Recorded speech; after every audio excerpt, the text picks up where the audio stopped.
I'd like to welcome everyone to London City Council meeting. Please stand and join me in the Pledge of Allegiance, followed by a moment of silent reflection. I pledge allegiance to the flag of the United States of America and to the republic for which it stands, one nation, under God, indivisible, with liberty and justice for all.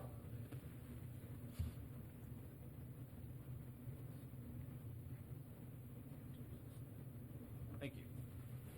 Clerk, could you please take the roll call? Eads.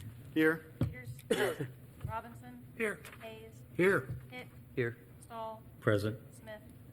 We're here. All right. Everyone had a chance to take a look at the minutes from our last meeting. Were there any corrections to that? All right, all in favor of approving those minutes, say aye. Aye. Opposed, same sign. Minutes carry. On to communications and announcements. We do not have any this evening. So we're on to our audience concerns, and we will begin with Michael Norman. Please state your name, address, and you have 5 minutes, please. Thank you. Is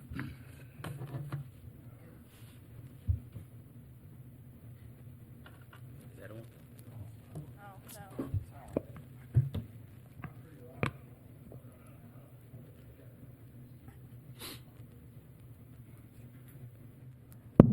All right. Okay, so Michael Norman, 188 South Oak Street here in the great city of London, Ohio. I came to council sometime, like I think it was back in November or late October, and I asked about the Facebook, why we don't have Facebook Live and why it doesn't happen. So I never really got an answer on that. But so I went ahead and I started watching other cities that are our size, because we like to compare ourselves to our size cities. And I picked 4 cities, and I started monitoring them, and they all have the Facebook Live. And we talked about we don't get enough people out here in the seats, or it's the same amount of people. But with Facebook Live, what I saw online is two of the cities had like up to 200 people per meeting watching in.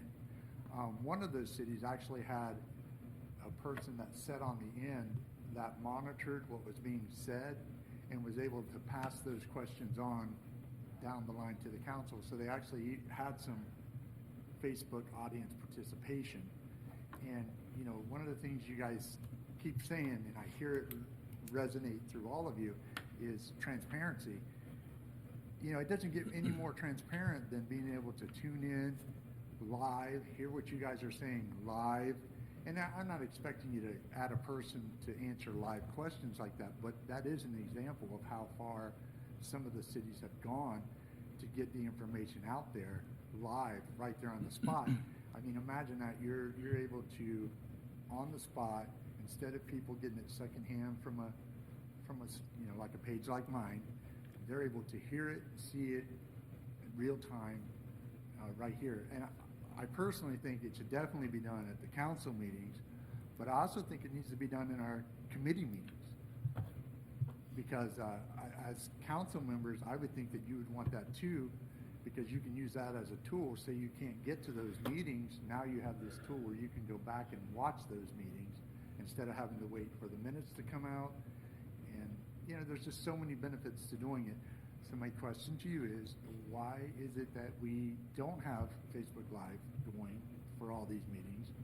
But again, I want to point out we have Facebook Live for our athletics department for the kids to practice. I can tune in 2 or 3 times a week and watch the kids throwing the basketball at the hoop, but we've got like important issues going on that I have to wait 24 hours usually. You guys are really good at getting the videos up for the city council, but I have to wait. Where it's just another one of those.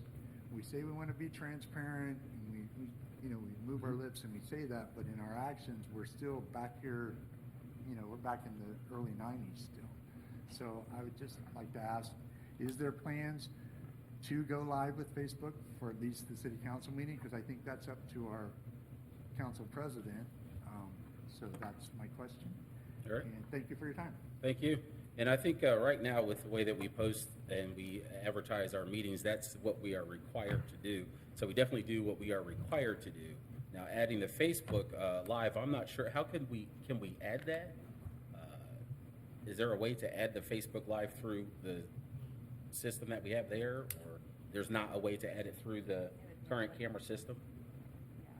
Yeah. Okay, then that'll be something we could discuss, maybe to see if there's, because I'm not sure if there's even a way to connect it to those cameras, because if you notice, there's cameras here, so that's something we're gonna have to take a look into, but like I said, we do make sure that we have it posted within amount of time and everything that we're supposed to now, so we're not, dodging anything or trying not to be transparent. We're doing everything that we can, so that is a new step that we can venture to look at. So thank you. I'd like to ask you a question. Yes. Mike, what was the cities that you looked up? The two biggest ones were Salina or Salina, I would say. So Salina, Salina was one of them. They're one of the ones that have like 200 people. can, yeah, so they can hear you over the recording. Thank you. So Salina was the biggest. Okay. And they're the one that consistently has right about 200 people popping in and Okay. watching, and then I'm pretty sure they're the one that actually has someone that actually passes on the questions Mm. to their council president. I think his name's Jordan King. And then Medina was one, and then the other two, I'll have to get back to you because they're not in my head. Okay, But those two are good. Those Yeah, are- but Those are good solid, comparisons. yeah. Yeah. All right, thank you. thank you. All right, next we have Phyllis Hicks. Please state your name and address. You have 5 minutes, please. Phyllis Hicks at 400 Circle Drive. I'd like to know who decides who pays taxes in a city. Is it the city council? Would- What part of the government makes that decision? Okay, which taxes are you referring to? Property taxes or income taxes or, Well, both. okay, because the property taxes, that's something that's going to go through the county. Income taxes, that's going to be determined if there's any percentage of that goes to the city. That would be determined by city council, and that would go to like a ballot to be voted on. Okay, so say if I was trying to push for seniors on a limited income to not have to pay city tax, or to be on a scale like, the state and the federal government that handles it. You follow what I'm saying? Right, so you're asking, what would you need to do in order to put an issue on the ballot to be voted on for, like, taxes? Either ballot or wherever it's actually done, because I'm still, now you guys would put it on the ballot for the city tax, or you would make that decision amongst yourself? Well, there's a process. I would have to look up the process. I don't have it right off the top of my head, exactly where to go with that. But I know it would have to get approved to be on the ballot, and there is a process in order to do that. You would want to meet with, of course, council. You want to meet with finance and bring the amount that you're discussing. But yeah, that's so I don't think we just choose that. And I think you would have to have a process of getting signatures and everything like that. And that's something that we could look into. Yeah, for you if you're. I'd appreciate that. And Okay. so you think it would be like a petition type thing where I would get signatures? I or- think it may include that as one of the options, but like I say, I don't have the full process in order to get a issue on the ballot, like adding taxes. Because I know right now we're doing that, and you have to get that submitted to the Board of Elections, and you get it looked through a couple different other places, like the county looks at them and state looks at them, make sure you're going through the guidelines, and Jennifer Hitt would have to take a look at that as well. But we could, if you contact us, I can get more information on that, because I don't want to lead you down the wrong way. So let me. So essentially send you an email or something with the same question? Right. And okay, so I'll write that down here.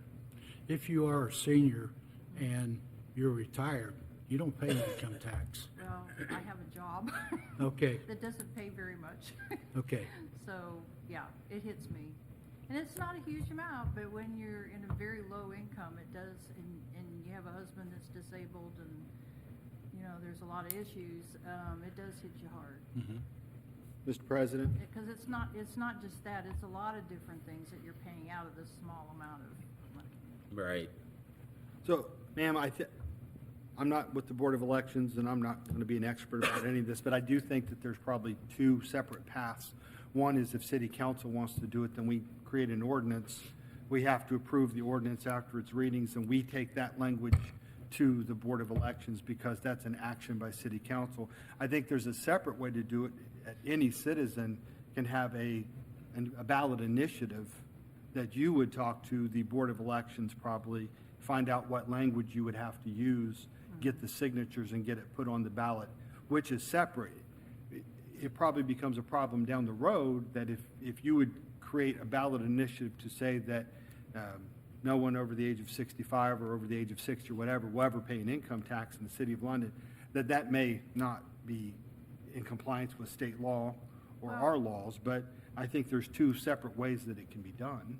I mean, I'm not saying that people over 65 shouldn't have to pay, well, actually, I feel like they shouldn't, but I'm reasonable in my thinking. Have a scale like the state and the federal government does. Like if you only make so much, you don't pay tax, income tax on that. Because it really doesn't make much sense anyway, but because we are still paying taxes, sales taxes, we're paying, fees on other things and so forth. So the government still is getting money from us, but on income that's really that low, I think it's wrong that anybody has to pay taxes on it. Especially at that age, because you've paid into the system all your life. So, should I stick with sending you Yes. Do you have my email? I can get that to you I can afterwards. get if it you off know. the site. Okay. Okay. All right. Well, thank you very much. All right, thank you. All right. Next, we have Jackie Call.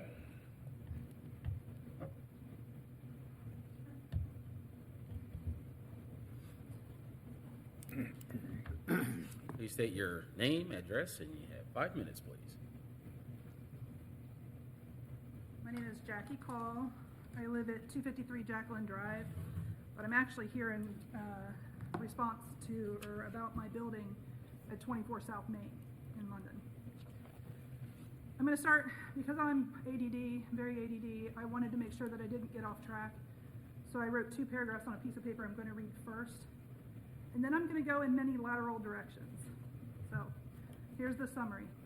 A month ago, I discovered 3 feet of backed up sewage, approximately 10,000 gallons, with more continuing to flow in my basement, that led to the discovery of the city sewer problems in the alley behind my space, continuing down 2nd Street. The actual blockage was approximately, and this is my guess, 300 feet away from my building in the city sewer. City camera went down and actually discovered 10 many holes down, and it's not salvageable. They actually have to replace that line.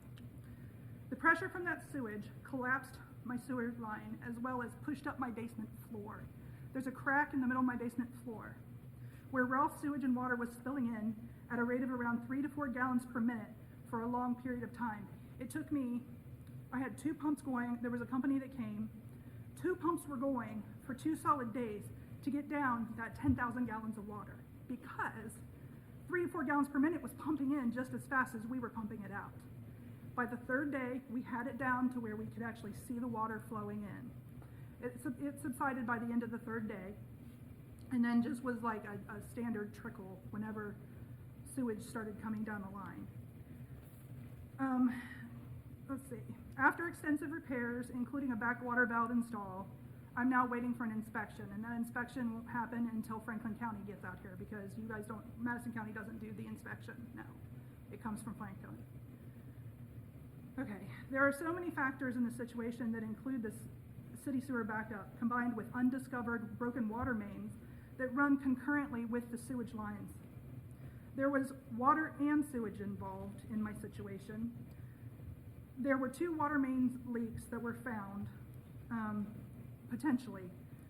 The building next door to me has his water main turned off, but they determined that Mabe's water main was one of the culprits in the leak. However, when they were trying to do this through a process of elimination, they turned off all the water mains. They got permission from all of us business owners down that alley. They turned off all the water mains to planning to come back the next morning. And even after they turned off the water mains, there was still water trickling. So that tells me that even if Mabes fixed his leak, there's still some magical water coming from somewhere that's putting hydrostatic pressure against the foundation blocks at my building. My building has a brand new foundation built. When they renovated my building, a brand new foundation was built. Right now, I have a damp wall on the northeast corner that has been there for some time. There are potholes behind the alley in my building that I have called since, I would say, January, and I actually have an actual documented date where I sent a Facebook message to London City Services on the Facebook page where I asked them to fill some potholes that had gotten really bad. These 2 potholes are in concert and in the same area where these water leaks are happening and where the water is putting pressure against my building. These potholes have continually had to be refilled multiple times. And if you go down this alley today, they were filled about less than 2 weeks ago. If you go down there now, it's about a 6-inch, your car will drop. A small car might bottom out when it tries to go down, which tells me there are many Grand Canyons being created down that alley that they're not paying attention to. It took multiple phone calls and multiple departments to finally get somebody to pay attention. It was March 23rd was the day I discovered it. I did not get full remedy started for at least a week and a half. They kept coming and visiting and saying, it's not us, it's not us, it's not us. Well, come to find out, they had been checking the sewer down High Street, not behind Main. It's just, there's a breakdown of communication in this city that needs to be fixed. There needs to be one person or some way that the departments between water, sewage, sanitary, and everything coordinate. We called on a weekend. It was an emergency. It was on March 26th, we called because we realized that this situation was much bigger than my little space. There are 2 of us that work there. I work by myself in this gallery space, and I do design work for a living because I don't make enough at the gallery to do it. It's just me. So I'm using the bathroom maybe once or twice, 3 times a day, maximum. And I had 10,000 gallons of sewage in my space. And when I call the city and say I want to file a claim, they tell me that I'm responsible for the lateral. Well, I am responsible for my lateral, and I'll take full responsibility for what should be my lateral's responsibility. But it couldn't withstand the pressure from the city's breakdown that was actually in the Madison Messenger. I love this city. I serve on the Historic Downtown Revitalization Commission. I serve also I was on the DLA, and I do everything possible to try to put time and money towards, I even put stuff out of my own pocket to promote events like the Shop Hop. I'm in charge of Shop Hops. I try to bring business to this town. I'm getting sidetracked by my ADD again. There are other things that I would talk about if I had a chance, but the thing that I have concern about is I really truly believe that there's something really big going on in that alley underground. And I think it goes beyond just the city sewers. I think that with the amount of water that's been flowing down there, and just from the logic as well, all the buildings that back up to that alley, I think there's it's either 7 or 8 downspouts that come from the roofs that just pour the water into the alley, expected to go down to where the storm sewers are. Well, anybody who knows anything about water, that it also sinks down, continues to create these cavernous areas underground. So I just want to be on record for all these issues. I might have one more thing to say. Hold on. I forgot to print out one thing, so I'm gonna look it up on my computer real quick. Your time has expired, but we'll give you just a little more time here to. Yeah, you can still speak too. I'm still giving her time. All right. I told him, I said I could talk for an hour if I was given the chance.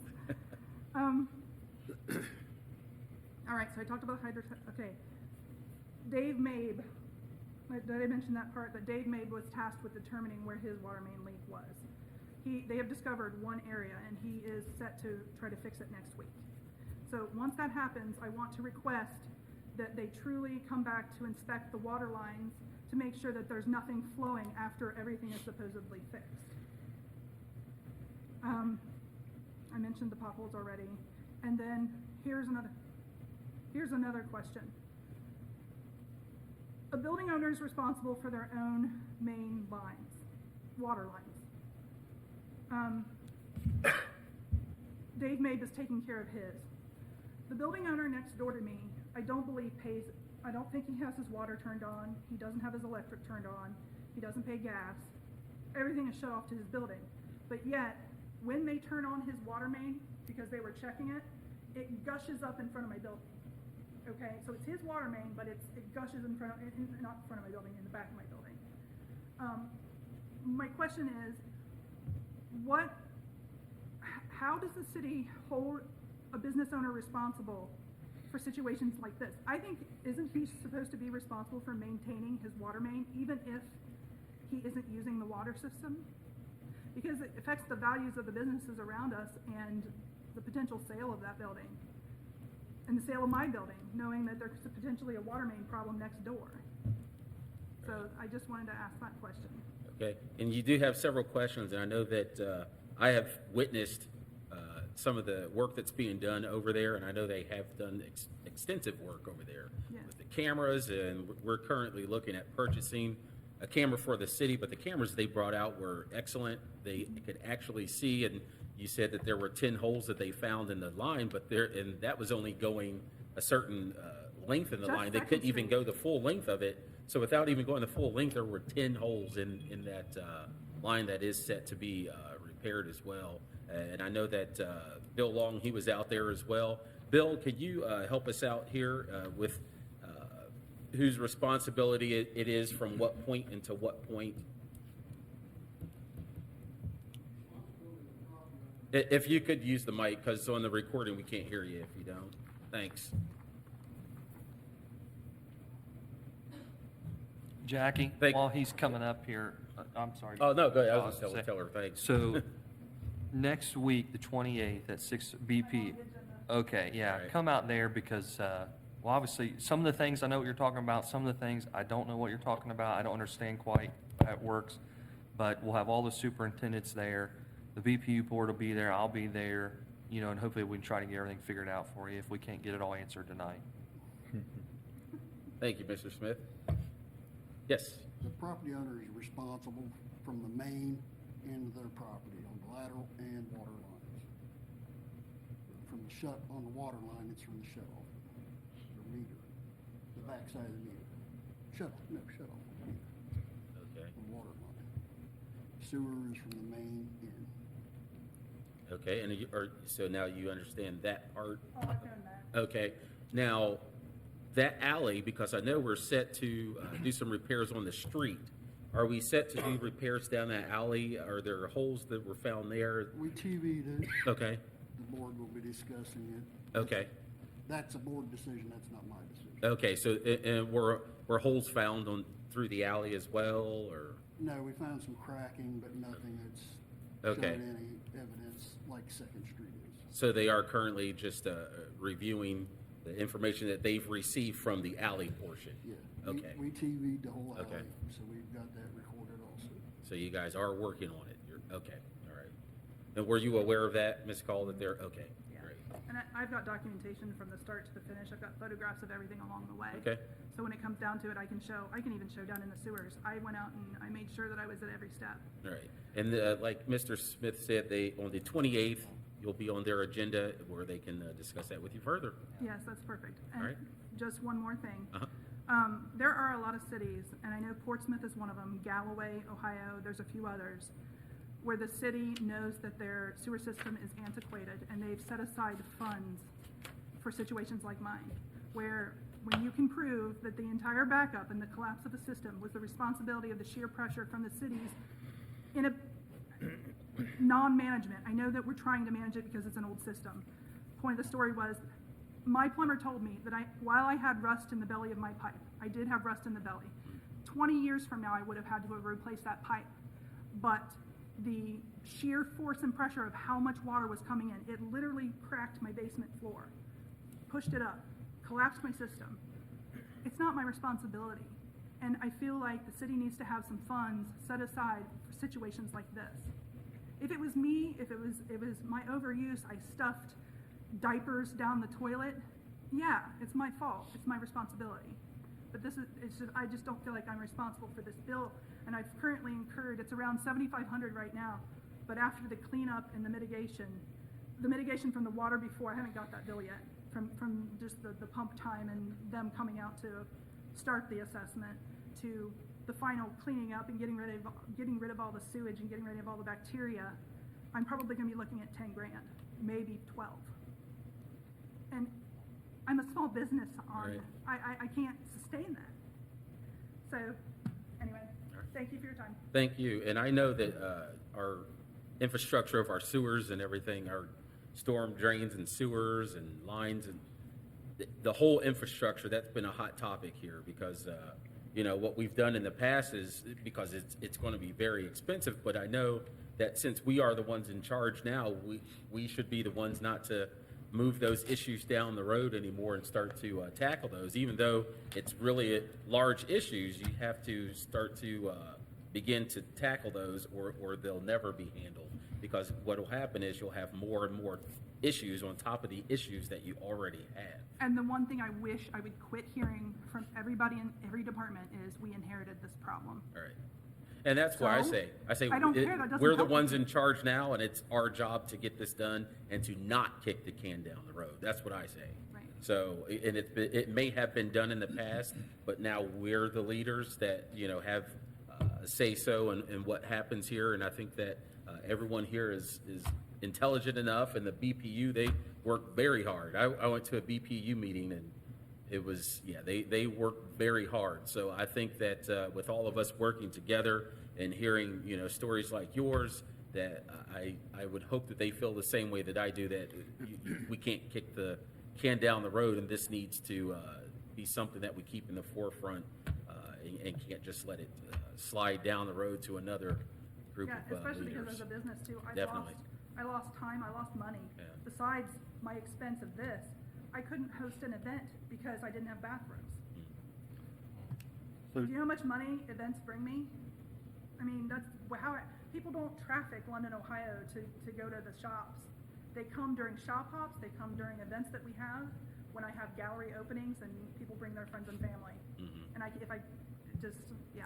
Thank you. Ms. Reeds? So, Jackie, you said that the plumber, when he was there, he pointed to the hydrostatic pressure or the pressure coming from the sanitary sewer? No, He was- well, no, I don't believe so. So what- It's gonna be from whatever water has been coming down the alley. Well, yes. So it's you said the partly backup involved- was it's 300 partly feet involved away. from the sewer, but even so, now that the sewers are fixed, there still continues to be solid dampness down that wall. And it's coming from the water mains or the water that's running down the alley. Right, but the biggest concern up front was sanitary sewer Yes. that backed in, and the plumber stating he believes that was beyond your scope of what you had to do. I'm sorry, If the backup was beyond that point, that it caused that to back up into your lateral, which... he has not addressed the water going down the wall. No, I'm not talking about that. I'm talking about the sewage that came in initially. Yes. Which was your initial problem, right? And you have documentation from the plumber, or he's stated that this was the issue? Yeah, well, it very specifically says it was caused by the city backup. Okay. Well, I really hope the Board of Public Utilities listens to you and listens to that, because that could happen to anyone, obviously. The city attorney, she handed me the legislation that said I'm responsible for the lateral. And that's what I keep getting. And I understand that, but there's also something called negligence, and I'm not negligent. And I'm not saying the city is entirely negligent either. When something is in disrepair, there needs to be something set aside for these circumstances. If it's gonna take 10 years to fix the sewer system, there needs to be something in place to help people in my situation. All right, thank you.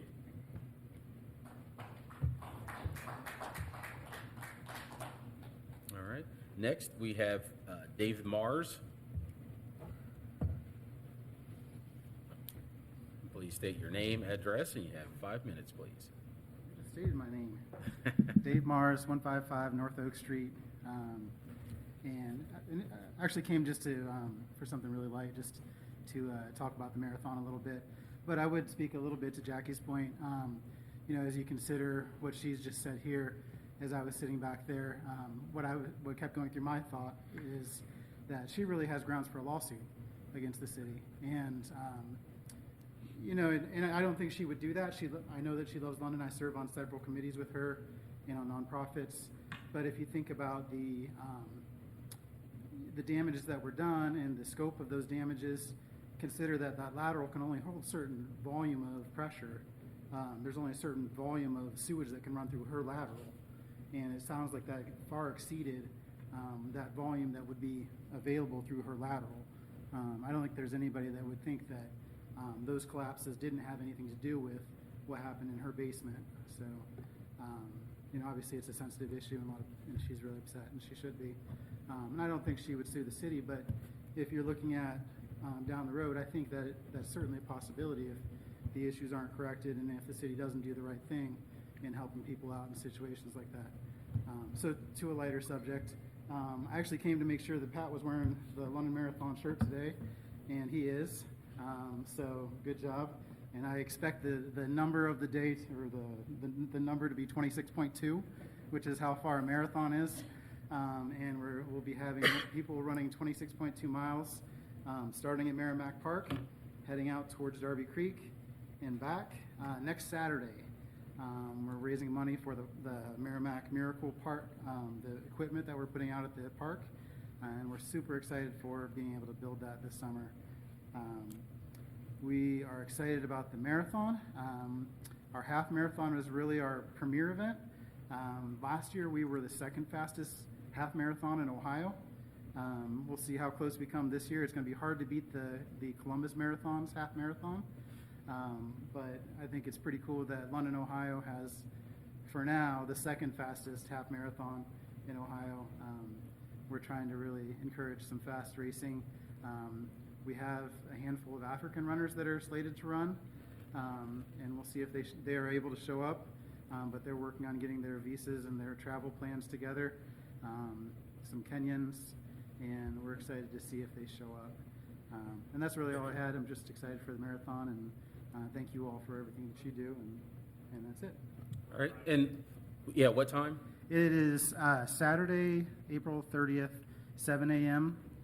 Encourage anybody, even if you're not excited about participating by running or walking, if you want to go out and cheer for it and see something that you don't see every day in London, then the course goes from Merrimack Park up Toland, takes a little jog to the left, but then it jumps on Center Street and comes and jumps on the path at Walnut. So anywhere between there, you'll see a bunch of people running fast. All right. And just to reiterate to you that they are currently reviewing the information that they've gained from the alley. They haven't made any decisions on it, but it is being discussed through BPU and through all those other departments that are involved. And I'm sure that once they've had a chance to meet, that they will come to a satisfactory conclusion. So, Sure, and I mean, I know all the people on BPU, Yep. and I have the same confidence. I just, hope that they do, because, that's pretty damaging what's happened with Jackie's basement, so. yeah, and I have confidence that they will do their due diligence and do everything they can for her. Yeah. Thank you. Yep, thank you. David, how many people do you expect to run? Oh, that's a great question. See, you're good for the great questions. 200. We'll be probably a little bit over 200 by that time. How many did you have last year? About 200. Okay. We had a conflict this year. There's a large half marathon in Columbus the same day. So a little scheduling faux pas. Next year will be 2 weeks earlier, and we'll double our numbers. Wow. So, All right. all right. Thank you, guys. Thank you. All right, next we have Stephen Miller. Oh, well, you can, if you have something else to bring, okay, thank you. And then Tommy Boyd. Please state your name, address, and you have 5 minutes, please.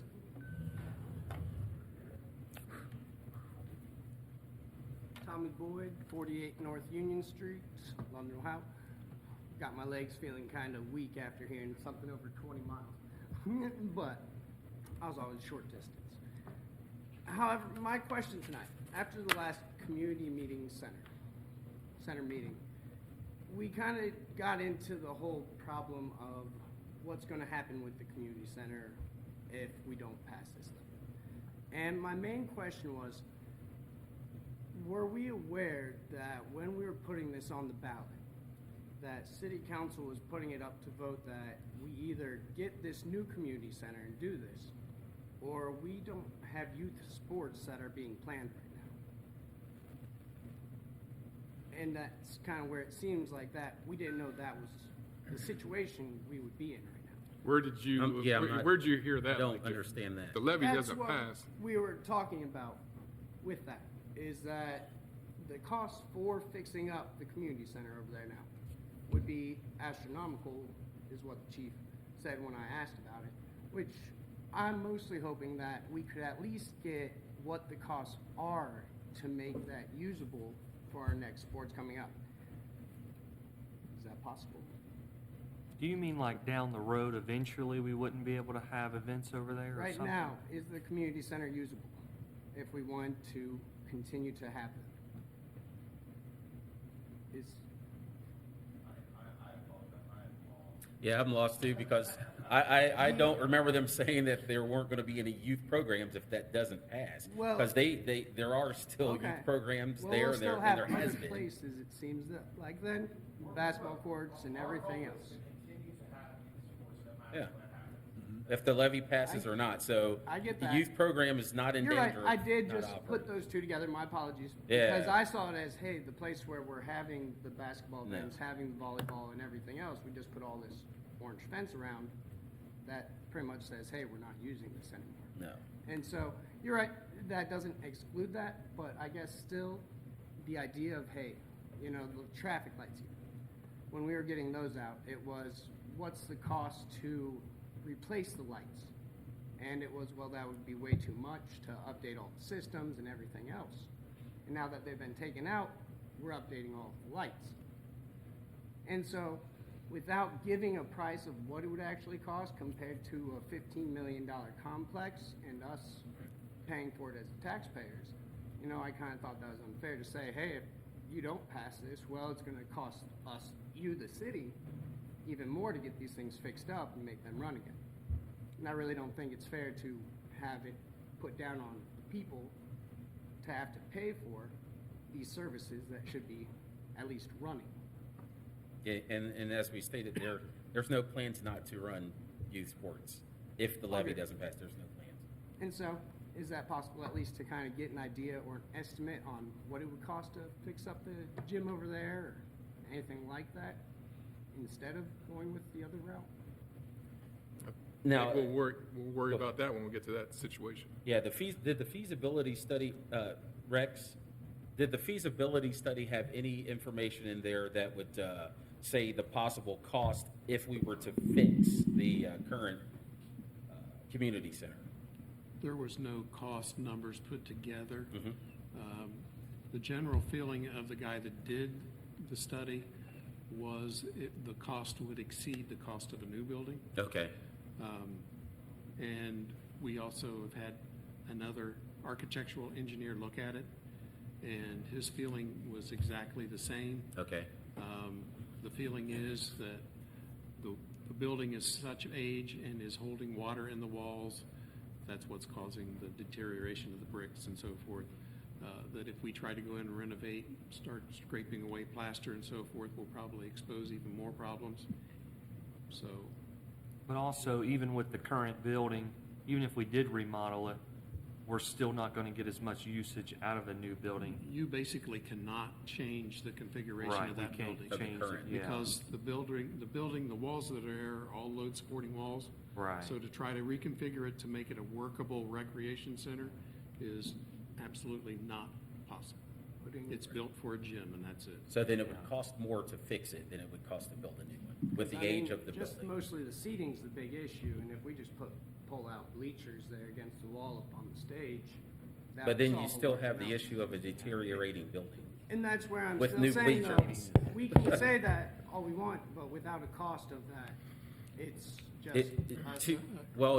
As he stated, two different firms looked at it, and the cost to fix it would exceed the cost to build a new one. But then also, even if we did do that, we would get less for our money. So you're gonna pay more and you're going to get less. I understand Right. what you're saying, the So exact over dollar $15 amount. million then, just making sure to just, That was what we were told. I mean, we can only rely on the experts. I'm no expert. because, it was kind of looking into other cities and seeing what London's known for, even looking at realty sites, hey, what's London known for? The architecture, the buildings around here. And so for us just to get rid of it for this is one of those other things that I'd like to, see if we could work with it. But yeah, it's just one more of those having all the numbers for everyone to actually see before we go forward. Thank you. Yeah. Mr. Norman? And if you could stand to the mic so we can hear you over the recording, thank you. So I think I know where the confusion is. Remember when I asked you about the infrastructure, if we vote this and it comes in, and you said that if this doesn't pass, it's sort of a bad thing because it will hurt our infrastructure because we'll have to take money. We'll have to take Yeah. money that was, because Right. this is new money. Hold on, let me Right. finish. Oh, I'm Let sorry. me make sure I got it right, and then you can correct me. Because I'm not trying to. No, you're I'm not fine. trying to manipulate or anything. But I think if I heard him right, the way it kind of came out, I could understand where he might have thought it meant that you were going to have to close programs because what you said is we'd have to take from different departments to shore up the community center, which would in turn take away from us fixing the infrastructure also. But like you said, this will Yeah. be new money and it'll be totally dedicated just for the community center, so you won't have to pull Right. from the other departments to fix what's wrong with the community center, the current community center. Correct. Did I And, explain that pretty and, well? yeah, but I don't know, he never referenced me, he referenced Chief Nichols, so that's, okay. But anyway, that was said at that meeting, because we are going to continue to have youth sports. We're going to do everything we can to continue to have youth sports.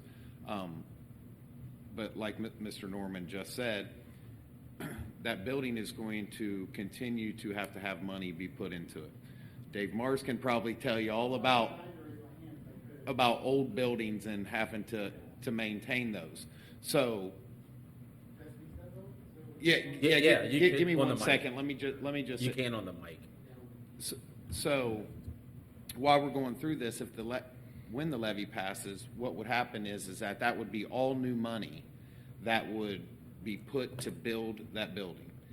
Any money, if it for some reason does not pass, that has to be put into the buildings to maintain them or keep them up or whatever, will have to come out of the general fund, which that means that money is coming from the pot of money we already have. So it's going to take money away from other projects we would be able to do.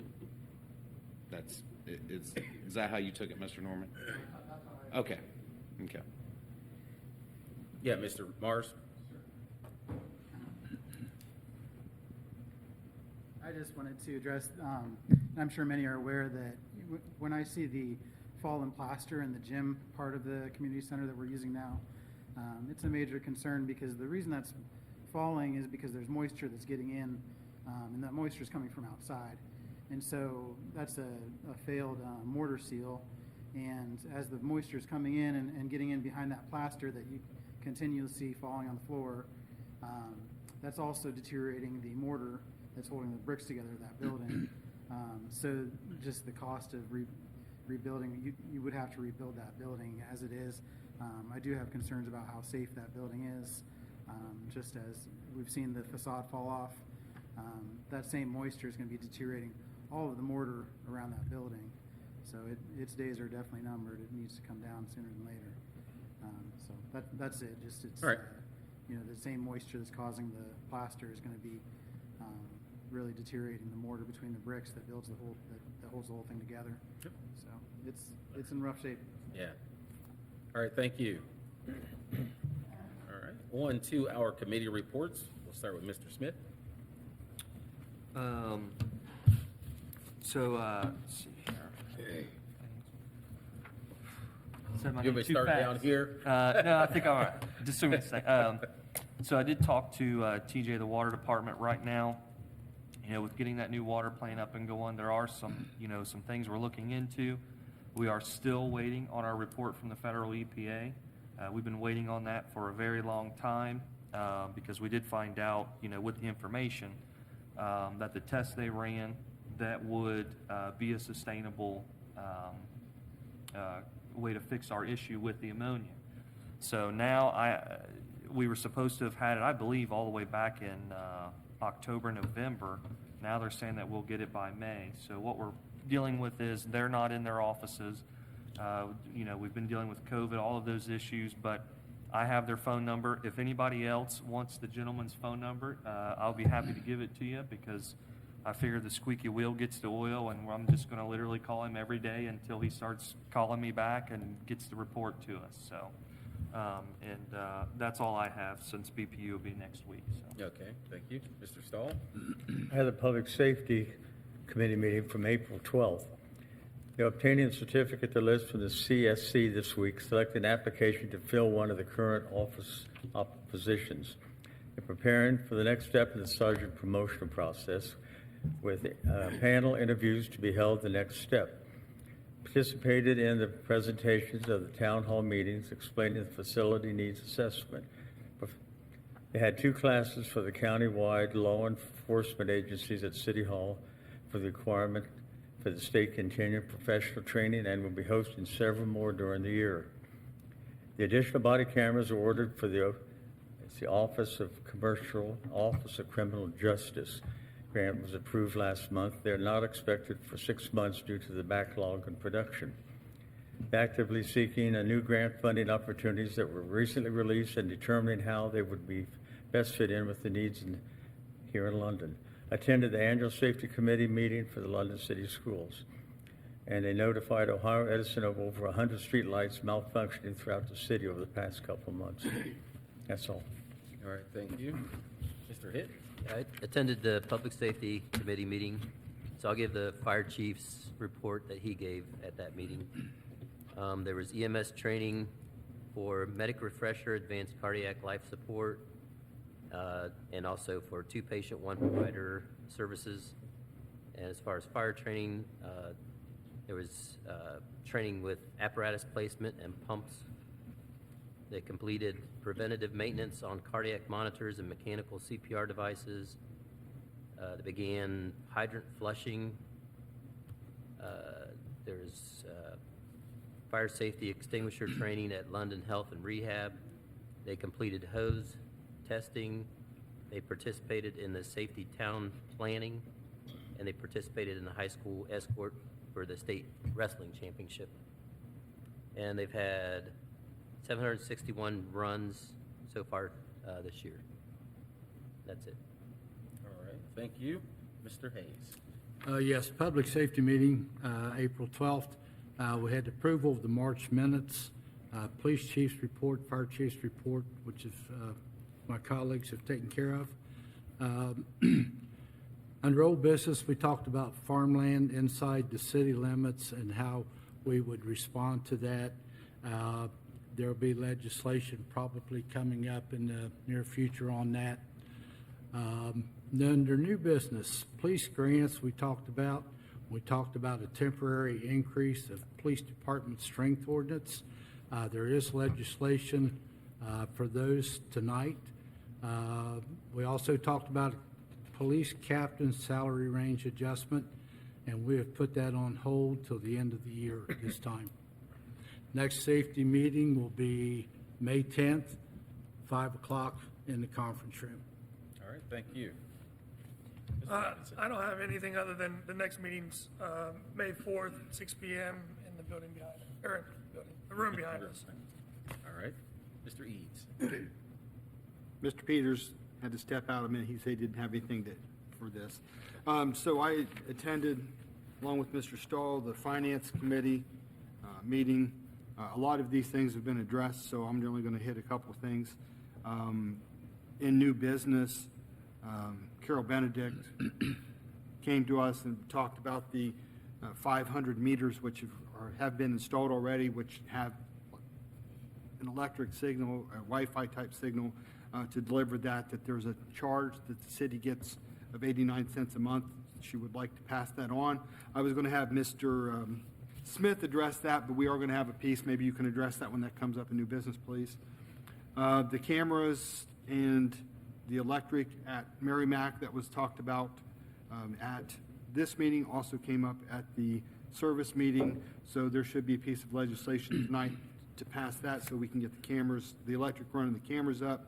Chief Nichols at this meeting brought up the 4 items. I don't know that Mr. Hayes mentioned all 4, but he would like a cruiser.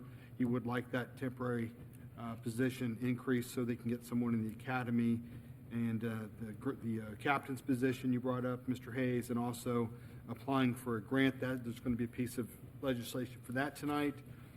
Kenneth Holmes brought up some resignations and retirements from different departments. We're going to have to transfer some money to pay people because they're entitled to their sick time and vacation time and things like that that may not already be in the budget.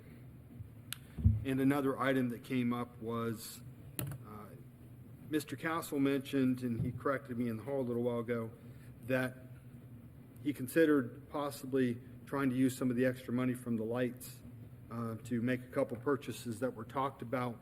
I mentioned the police cruiser and also paving a road, and something I posted, he said that was incorrect, that it was police cruiser and a snowplow. But then he also told me that, and maybe he'll give an update later, that he's found that we really can't use those funds in a different way. So I think that's what I've got. All right, thank you. And Mr. I have Peters? nothing. Okay. All right, on to our city official reports. Well, good evening. Thanks everyone for coming out. I was going to start my speech off with something nice, but Mr. Mars went and stole a lot of my thunder. So I'll go ahead and start off with the MOLO fun fact, which is the number what, David? 26.2, which is the length of a marathon. So I do apologize for not being in a snazzy bow tie today, but I did want to wear my London, Ohio Marathon t-shirt. The marathon will take place on Saturday, April 30th and begin at 7 a.m. The course begins and ends at Merrimack Park. You are able to participate in 4 different ways. You can run a full marathon, a half marathon, a 5K, or participate virtually. This is a great event for London that brings a lot of people to town and also benefits the Merrimack Park project. So all proceeds will go to the Merrimack Miracle Group, who are working hard to add new amenities to Merrimack Park. You can get all the information on the race on Facebook by visiting London OH Marathon. So it's all one word, London OH Marathon. Traffic signal lights are continuing to be installed, so please be cautious at the intersections where they are working.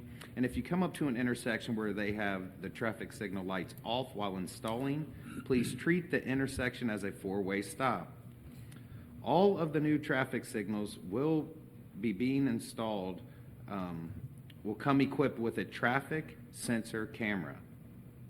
They will be mounted over or to the side of the signals to monitor the traffic and help determine the light's timing. These are not for law enforcement purposes and cannot monitor speeding, or driving infractions.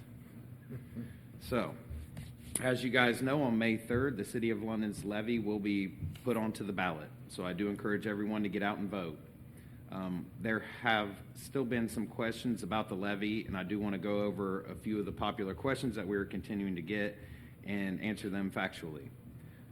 Who will be paying the tax? Citizens who live and or work within the city limits will pay the income tax on earnable income.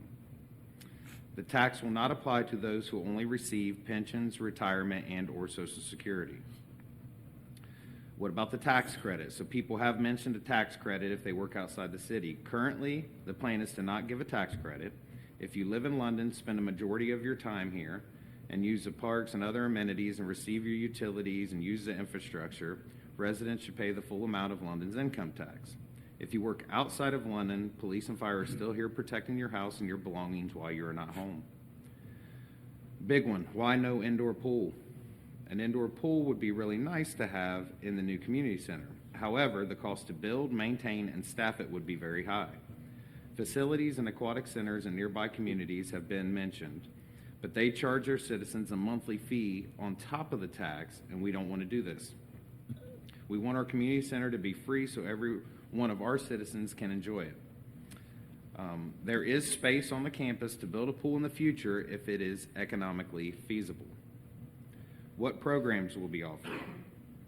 The city will continue to run youth basketball, volleyball, and pickleball, and we plan to offer more organized leagues and different activities.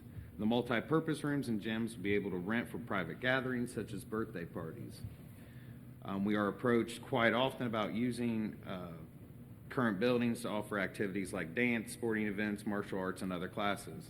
The community center will enable these classes and activities to take place.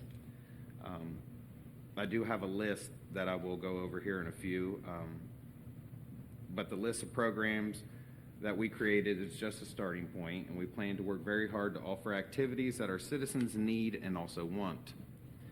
Will it be free? We are looking forward to offering open gym times where the citizens can use it for free and adults can come and play pickup basketball games and other activities, and kids can do the same.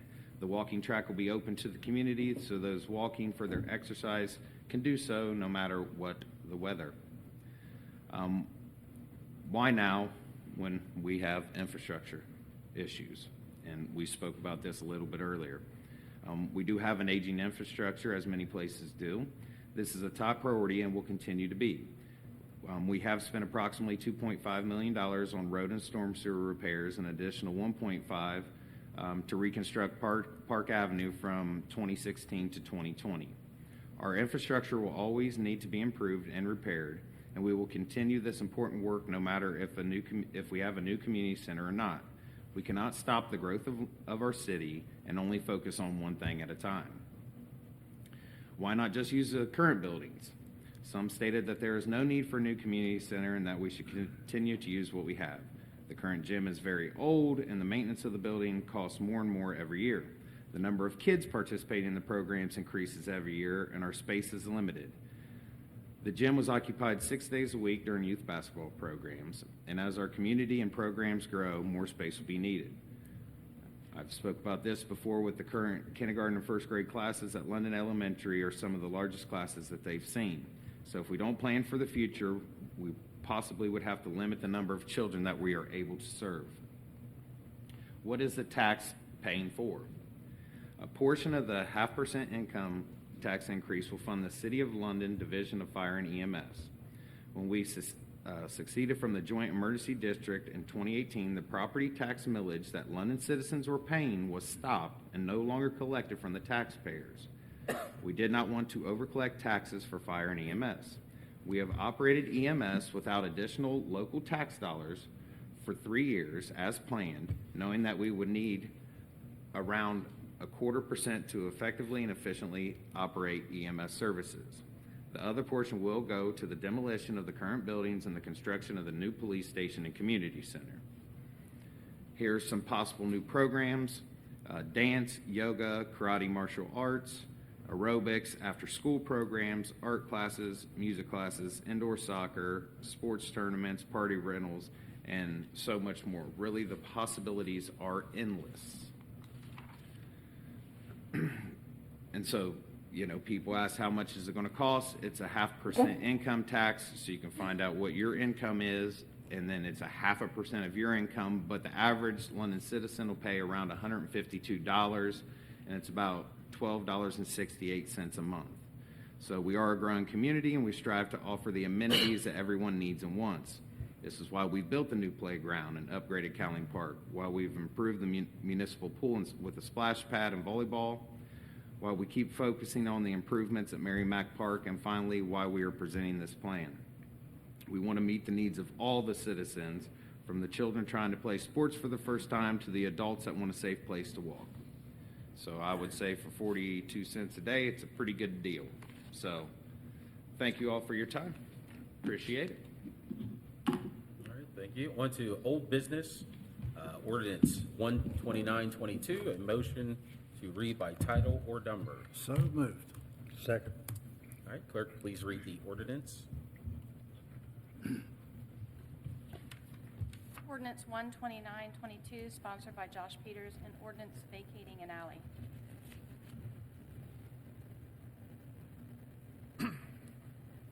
Yeah, this is to vacate an alley between 62 and 64 South Main Street. We do have a public hearing on this, I want to say May 5th, I believe. Actually, I received the message that the posting was not made in the paper one time. It was missed by a couple hours, so we weren't able to get that posted when it's supposed to be. So May that 19th. public hearing is moved to May the 19th. So May 19th, we'll have a public hearing. Have on a that. public hearing on that. And I also heard that the second owner that had not signed to have that alley vacated, I think he will be in town as well at that public hearing. Oh, Yes, Mr. Eads? Right. Can I? Okay, yes. Oh, okay. Yep. Just a couple quick updates. Mr. Jackman did call me on Friday, April 15th. Just to summarize that, he said he had not received any notification by mail at that point. He did check with his person here in London, who I believe is the CPA's office, just a couple doors, or probably the building he owns. His objections included access to the three garage doors on the property, his ability to maintain the wall and the windows on the building that face the alley, his claim that the alley is currently used by vehicles in the area, his belief that there is value to the frontage along Main Street, and his belief that it is illegal to split an alley to the front and the back instead of down the middle. And he also claimed that it's not been published 6 times as he thought was required by law. I advised him he should probably get with the law director on this, follow her instructions, and I also advised him he could send a legal representative to a council meeting and or file his objections in writing. He did tell me he would not be in town. He's due to fly into town on May 6th at that point. Here's another update. We did receive, I emailed that to everyone, we did receive a response from our law director, Jennifer Hitt, who states that this would have been a process the clerk would have taken care of, which I was unsure of. She also did state that it is required by law to split down the center line, which is something we may have heard differently than that, but that is her opinion on that. I ran into David Mars on the street 2 days ago, I believe, and I told him that I had heard from Mr. Jackman. He wanted to know why he hadn't. Basically, I said that phone runs both ways. So I gave Mr. Mars his number. He told me earlier today that he did call Mr. Jackman. They had a long talk. They intend to get together once Mr. Jackman's back in town. So moving forward, I don't know if you want to leave this on or if we'd like to table this until a further date. I mean, if we have 3 readings and we don't take action on it, I'm not sure what happens. However, if we table this until the May 19th meeting at this point, then we can bring it up then we can have our public hearing, and hopefully by that time, Mr. Jackman and Mr. Mars might have an agreement of some type. Okay, yeah, because this is just scheduled, it's scheduled for public hearing on 5/19, so we're just going to leave that on.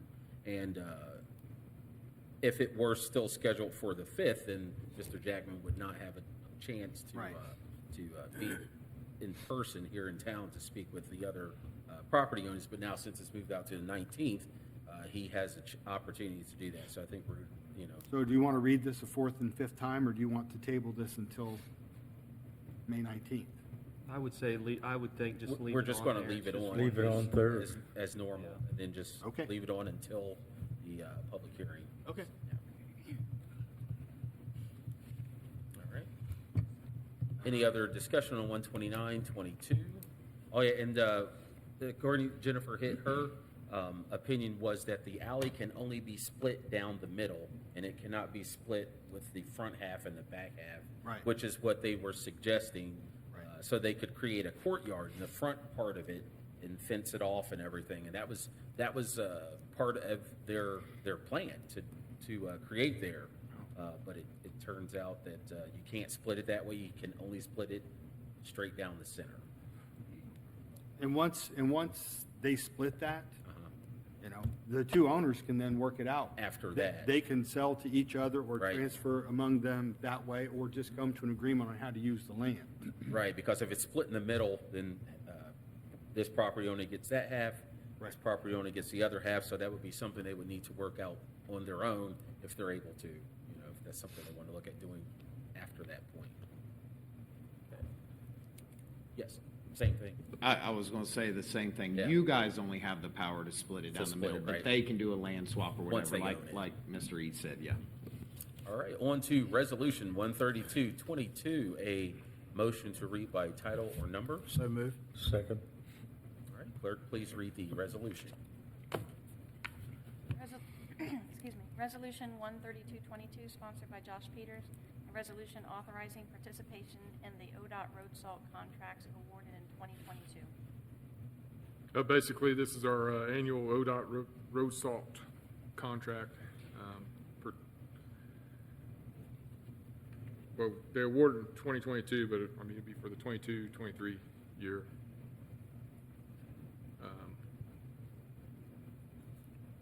This needs to be in by April 29th to be on the ODOT awards list. And this is the third reading, correct? Yes. Move to adopt. Second. All right, we have a motion to adopt 13222 and a second. Clerk, please take the roll call for adoption. Or is there any other discussion on that? Okay, please take the roll call. Eads. Yes. Peters. Yes. Robinson. Yes. Hayes. Yes. Hitt. Yes. Stahl. Yes. Smith. Yes. All right, 13222 has been adopted.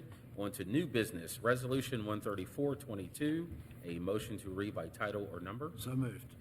Second. Second. All right, clerk, please read the resolution. Resolution 13422, sponsored by Brian Robinson. A resolution increasing appropriations. So this has been spoken about a few times. Deals with the Merrimack Park. They want to install electric to put in cameras. They want to use it out of the Parks and Playground Fund. There's roughly $55,000 in it. They want to move right around $22,000 over to the Park and Recreation line to be spent. That way we can get that moving, get that in so we can get the playground equipment in so the kids can use it this year. Which we want to get the cameras in before all the playground equipment goes in. Yeah, yeah. They want to make sure that everything's there. And then the Parks and Playground Fund is funded by all new homes. Everyone that builds a new home puts part of their fund, there's certain funds into this fund, so that will still be funded, and there will be money still left after it's moved. So does anyone have any questions? I make a motion to suspend the 3 reading rule. No, second. All right, first and second, clerk, please take the roll call for suspension. Peters. Yes. Robinson. Yes. Hayes. Yes. Hitt. Yes. Stahl. Yes. Smith. Yes. Eads. Yes. All right, a motion to adopt. Make a motion to adopt it. Second. All right. Motion Mr. is- President? Yes. Just pointing out, this does not have the emergency clause on it. It does. So- They added it late in the day. Okay. Thank you. Okay, so it does have the emergency clause that was added, and we have a first and a second to adopt. Clerk, please take the roll call for adoption. Robinson. Yes. Hayes. Yes. Hitt. Yes. Stahl. Yes. Smith. Yes. Eads. Yes. Peters. Yes. All right, 13422 has been adopted. On to Resolution 13522, a motion to read by title or number. So moved. Second. All right, clerk, please read the resolution. Resolution 13522, sponsored by Anthony Smith. A resolution assessing the cost and collecting delinquent water charges. You guys can see there in the legislation, this individual right now, they're at $1,035.63. Now, I apologize, I don't have my notes, but I believe, which this is saying water, and I thought the first one I was supposed to receive, but yeah, it should be this individual because their sewer would show up. Yeah, so this individual here is still able to use our sewers. And so they have turned off their water, but they're still turning it back on themselves. We're having issues with that, and then they are using the sewer also, so we're having a lot of difficulties with them. They have multiple times, they've went out there, shut things off, and tried to do things to get them to pay their bill. Usually when someone shows up to the property. Is this the wrong individual? Yeah, I think you're speaking about someone else. Are you sure? Okay. Pretty sure? We went over this on Wednesday. Jennifer said it was a business downtown. Oh, okay, so yeah, it's not them, okay. I knew the amounts were pretty close, and I thought that was the first one I was supposed to receive. I don't know why I did not, but anyways, you can see this individual here, they owe $1,035.63. The BPU, they have worked with everybody to the best of their abilities, trying to, with COVID, trying to be understanding, everything like that, the water office. It takes a long time to accumulate a $1,035 bill. And so what they're trying to do is put this on the property taxes so that we can receive that money. And so they are trying to go through and clean a lot of these up because we do have quite a few people that have very large delinquent water bills. So, does anyone have any questions? Well, just, if you guys are in the audience and you're looking up there, it doesn't have, all the language. So it does say that there's $1,035.63, which is, I guess, past due for 126 South Main Street. And this action will allow this to go, if I'm correct, this action will allow us to collect this money via their taxes or an assessment or. It'll be assessment to their taxes. Yeah, so we'll do the assessment on their taxes for the $1,035, and whenever the tax is paid or the property sold, the city gets their money back. Is that correct? That's correct. Okay, I just want to make sure I've understood this because I haven't seen one of these. Yeah. All right. And this is similar to how they'll all be ran, correct? It should be The very larger similar, amounts. yeah. And there might be some issues with the other one. Maybe that's why it didn't come forward first. And I mean, not that it is matter. I mean, it's public knowledge, but I didn't announce their address just to try to be kind to them. But yeah, it is public information. Everybody can see that. Right. So, but yeah, they're not paying their water bill. Like I said, the BPU and water office are very patient, helping people. We're not trying to, as soon as someone misses their payment, go right out and shut their water off and cause them difficulties, things like that. So, does So anybody can else- anyone answer this? Mr. Because I just don't understand. If this property sells, is the past owner still responsible for that, or is that passed on to the new owner? If the property is sold before we get this assessed to their taxes, then the law director would have to take them to court and try to get them to pay it, which we've been trying to get them to pay it and they're not. Yeah, they're not. So putting it on their taxes would give us a way of collecting this money at, whenever the title company works up all the paperwork. and Which that's all one of the bills. responsibilities of your realtor, correct, is to look to see if any taxes are owed on the property? Yeah, you would think So it so. would move to the next individual from what I understand. It would move to the next, or it would be paid? Yeah, I believe it would move to the next, it would stay with the property, correct? Well, in the purchase, if they were to sell the property, that would show up as a lien through the title company Right. of something that would need to be paid before the Right. property was sold. Sold, yeah. Right, so then if it's sold, that would be part of that. It would It should- then pay the city back, and the new owner would Correct. not be responsible for this bill. Right, so the title, in order to, Yeah. in order to convey a clear title to a new owner, that amount would need to be paid to the city. Well, Because it shows as a lien. If it's the property that I'm thinking of, I think they may have people looking at purchasing the property, so I'm sure that they would like to have this settled before they get saddled with a bill that they didn't create. Right. Okay. Yeah, so, which would speak to even more why it's important that we pass it tonight and get the process rolling, so. Okay. Does anybody else have any questions? Okay, I'll make a motion to suspend the 3 reading rule for 13522. I'll second it. Second, all right, clerk, please take the roll call for suspension. Hayes, Yes. Hitt, Yes. Stahl, Yes. Smith, Yes. Eads, Yes. Peters, Yes. Robinson. Yes. All right, and a motion to adopt. So moved. Make the motion to adopt it? All right, first and second. Mr. Stahl, second that? Okay. Clerk, please take the roll call for adoption. Hitt. Yes. Stahl. Yes. Smith. Yes. Eads. Yes. Peters. Yes. Robinson. Yes. Hayes. Yes. All right, 13522 has been adopted. Resolution 13622, a motion to read by title or number. So moved. Second. All right. Clerk, please read the resolution. Resolution 13622, sponsored by Anthony Smith, a resolution approving the BPU to apply the cost of the cellular read module service to water bills. So this is a part of, just like it says with the new cellular water meters that are going in. Very excited about these. Right now we spend a lot of manpower, sending individuals out to read all the meters. Things come up, water main breaks, issues, repairs. We don't get meters read. It goes into estimates. Then other people get upset because, they get a normal bill and then they use less water the following month and then they get charged, so I'm sure you've seen all the issues on Facebook. This is to help remedy that. With the water meters we ended up going with, there's an 89-cent charge that we receive for each individual meter.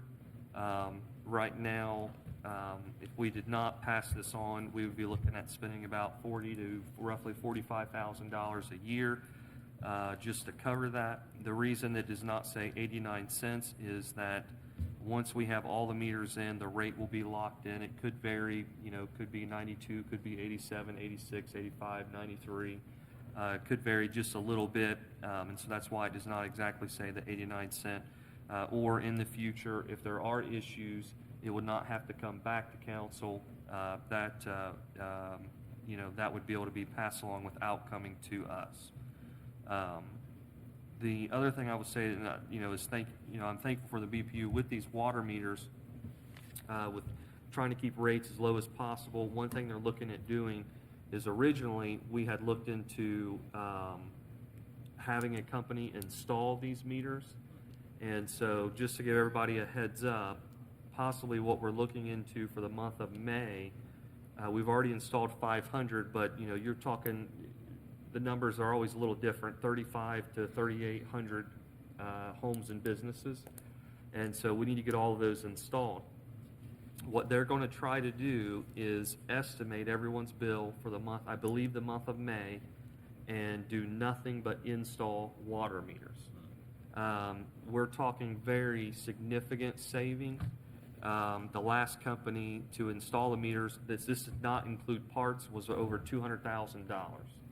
And so if we can save that money, I know with everybody it might be a little frustrating. We're trying to get it done before everybody starts filling up their swimming pools and, it has all these crazy readings, because everything should be pretty consistent with, May, April, March should be pretty consistent. So, I'm grateful for everything that they have done to make sure to keep this as low as possible for everybody with having the meters. So, does anybody have any questions? Yes. I just have some concerns. Sure. So we're taking away less manpower for reading these meters, so that's a savings, but now we're going to jump and charge the residents 89 cents a month for these. Yeah. That's kind of weird. I mean, we're trying. Yeah. That was the whole point, is getting these meters so we could save money, and now we're going to charge residents 89 cents. Well, I think what you're going to see is in the long term, I don't know that necessarily so much that it was, to save a bunch of money. I think the issue was by, not hiring more employees so that they can spend more time dedicating to repairs, fixing some of the infrastructure issues that we're having and things like that. Not necessarily keeping us where we are and then trying to lower a bill or things like that. If we are able to not have people reading meters, we already are having the issue of we could hire someone else, another person, which would cost us more money. Then we would be able to get a consistently accurate reading on all the meters all over town. And so, there is an 89-cent cost that's going to go into the meter reading. Like I said, it adds up for the water department, like I said, comes out to about $44,000. We don't run the departments like a business, like a for-profit business. It's easy to hide cost when you run for a for-profit business. You know, you can eat some of that cost, things like that. We don't do that with any of the BPU departments. So this is to help us to, as we move forward, get things fixed and not have to hire more employees, things like that. So I know nobody's happy when there's a rate issue, or a fee. But, I still, yeah. and then the other issue I have is we're still messing with the new water plant. Yeah. Trying to get that. I mean, I hate to raise rates on the citizens when we're still dealing with that. We're still kind of dealing with the cloudy water, brown water issues as well. And then now just to tack on the 89 cents, let alone we're still trying to we're trying to pass a levy. Yeah. I just don't like that. Yeah, I understand. Well, let me answer that for you. So, I did talk to TJ. He said they have been flushing some hydrants. He said over by you, he said they started there, but he said that Todd did end up telling them that they've been over there, because I asked him, you know, he said, well, they're flushing hydrants. I said, well, you know, you've been having the issue for multiple weeks, and not just you, other people have too, as we're flushing the hydrants. Dealing with the water plant, you know, we're working as fast as we can, you know, to get that accomplished, and there's going to be issues with that. People are receiving a lot for these meters as we move forward. One of the things that's really nice, for one, it does fix the estimating issue that we have. If you get on social media, it's on there all the time. People are upset because, you know, they're filling up their swimming pool, they get their bill, it's less than when they, you know, the following month, because when they estimate it, if you go over that estimate, you have to pay for that, what was missed. So that does help out with a lot of those things. Now, the issue with the water plant, I think, is very separate from the water meter issue. We have spent a lot of money, and then, like I said, BPU's worked very hard because there is a lot of money for the loan and being spent for the meters, but they have done their due diligence on keeping costs as low as possible. So, great. So, Mr. Smith, let me ask this. If I'm not mistaken from the finance meeting, the 89 cents fee is already being charged to the city by the company of the meters? It will technically start in June. We'll be charged because they give you so long to get them installed. So in June, we are going to be charged for every single meter, whether or not it's installed. So we're not being charged currently? Correct. I was led to believe we're being charged currently. No, and we're not going to charge until that meter is installed. Okay. And I asked at that meeting if it was possible to share this information either through the city's new newsletter. Well, that's what I suggested. They came back and said that they can add it to the bill to let people know that this was going to happen. Personally, I would not want to pass this and start to charge a fee until people are well aware of it, even though we were told at the meeting that this had been mentioned last year at some point, but not this year. So I think that, me personally, I just think that this should be shared with people, and they should have the opportunity to discuss this before we rush this through tonight. Yeah. I mean, I can definitely understand that point. One thing to look at is, you know, we're going to be charged it regardless. We're not a for-profit business. It's going to have to be passed, you know, regardless. We're going to have to pass it on to the citizens. And I understand nobody likes that. But like I said, even with us waiting or passing it tonight, they're not going to be charged until their meter is installed. So they'll have plenty of time to be notified, you know, to receive all the information. Just like the information with everything in our meetings is public, to let everybody know what's going on. So. Right, so we would not be charged until June. So we still have time for more readings to hear from more people of their thoughts. That is true, yeah. So we will be charged beginning of June. We'll be charged for all the meters. But with the emergency, I think there's a lot of things that have to get done so that we can be ready to be able to charge people as we, you know, get the meters installed. So. And I agree too that we should, allow time for that newsletter to hit so the citizens know that This is something that's attached to the new cellular water meters, so that way we can hear from them as well. Mr. Norman, you had your hand up? Okay. I just want to clarify. So what you're saying is, this isn't gonna be a rolling thing where we start getting charged as they come in. We're actually being charged starting June for all 5,000. We don't have 5,000, but yeah. What is Yeah, it, yeah. 4,500? No, it should be like 3,800, So right? 3,800. Yeah. So, Yeah. but starting on June, you have Yeah. to pay that. Who Well, and who so- negotiated this contract that we're gonna pay for something that we're not using yet? How did that happen? Well, so when you purchase it, they give you 6 months where it can be installed at no charge. So they give you a long time to get it installed. So we fell behind or something? Well, you have to go to bid, you have to have issue, so it's a long process. With the bid, when they found out that the bids were as high as they were, like I said, over $200,000, that did not even include the parts to be able to, make the meters work, things like that, so. And then to go back to what Councilman Peters said, if we're saving labor hours by these guys who are making, I don't know what they make. Let's just say they make $10 an hour. That's 10 meters right there. However, 40 hours a week, so what is that, 4,400 hours? I mean, I would think, like he's saying, we're saving here. Why can't that just be distributed over here for the 89 Because cent the coverage? issue is. I mean, I don't have a yeah. problem with No, paying I 89 know cents a exactly, I month. see exactly what you're saying. But I'm just saying, Right. and you said we're not a for-profit business, Right. but we have to be Because stewards of the technically, money. right, and we are, I mean, like I said, BPU's looking at saving over $200,000 by doing the meters themselves. They've negotiated hard on their loans, the bearing and all the stuff, even with the last water issue we had, most people don't know, and I've tried to talk about, they've done a phenomenal job saving the city money. But the thing is that we don't have as many employees as the department should already have.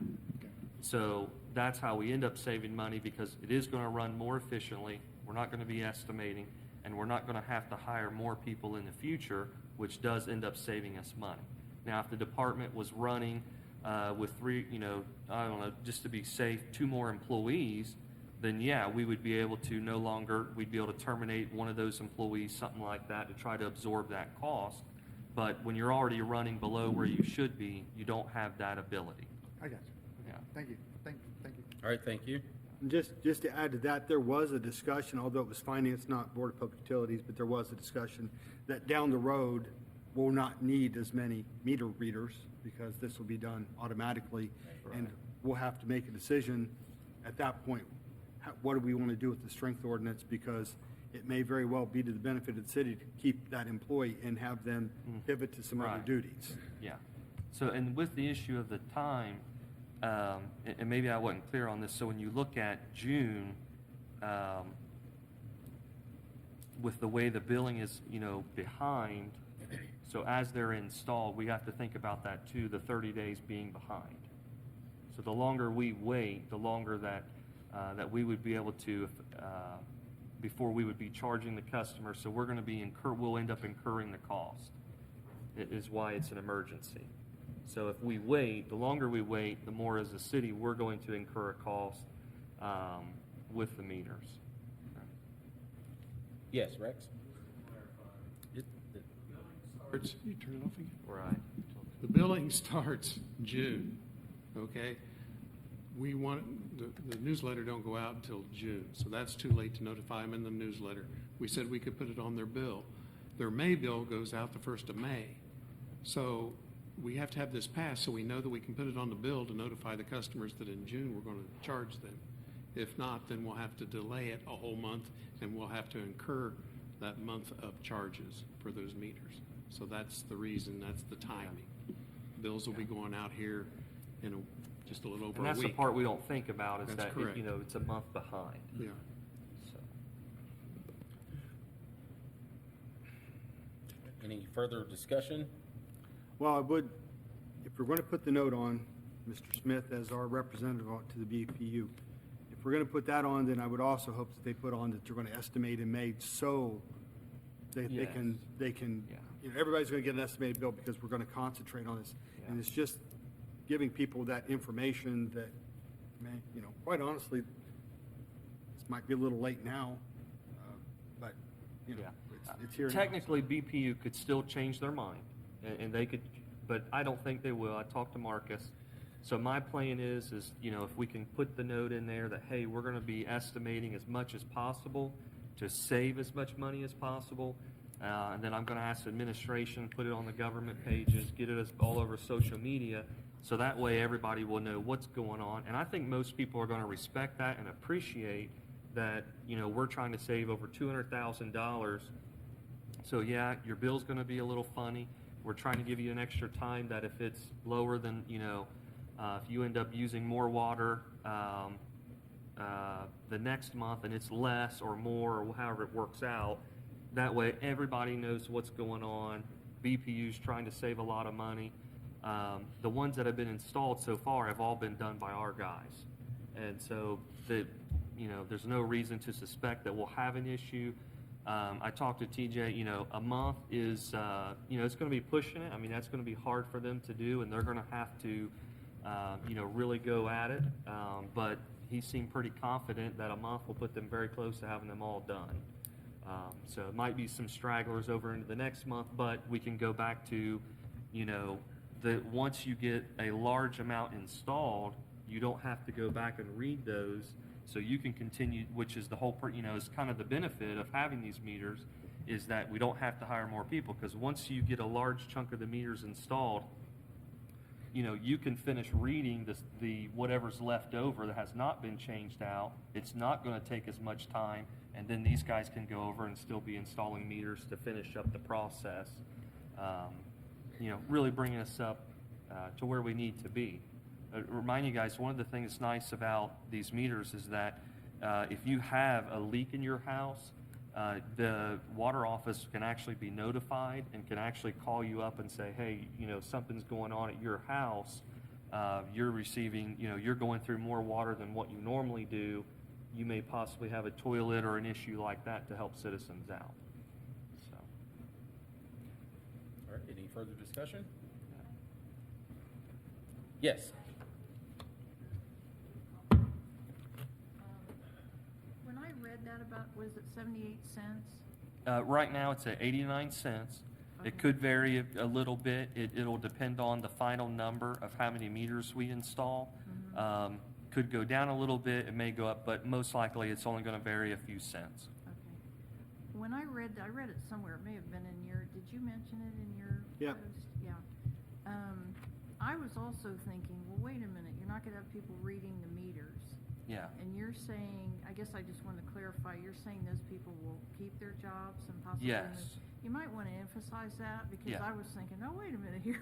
Yeah, no, we're not looking to get rid of anybody. Yeah. Because, you know, and it's not even only the water department, almost all of our, well, I don't know, I don't want to say almost all. I want to be fair, transparent. A lot of our departments run lower than what they should be. And that's to try to save money and things like that. I mean, I even know Bill sitting back there. Bill, how many employees when you first started were in your department?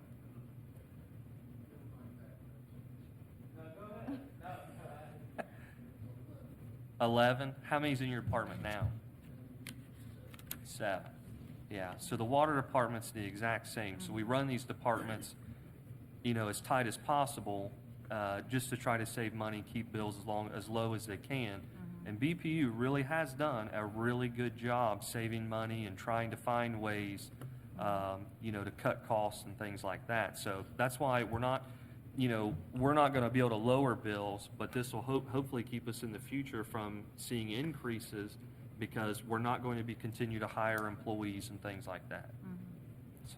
I did want to say, because I forgot about it, you guys had something to do with the electric, the change in the electric? I believe that was the administration, yeah. Excellent. Yeah. I don't know. Save money, yeah. Yeah. And the funny thing is, I mentioned that to other people, and they're like, no. So is it just some people, or? Oh, they didn't go with the program, yeah.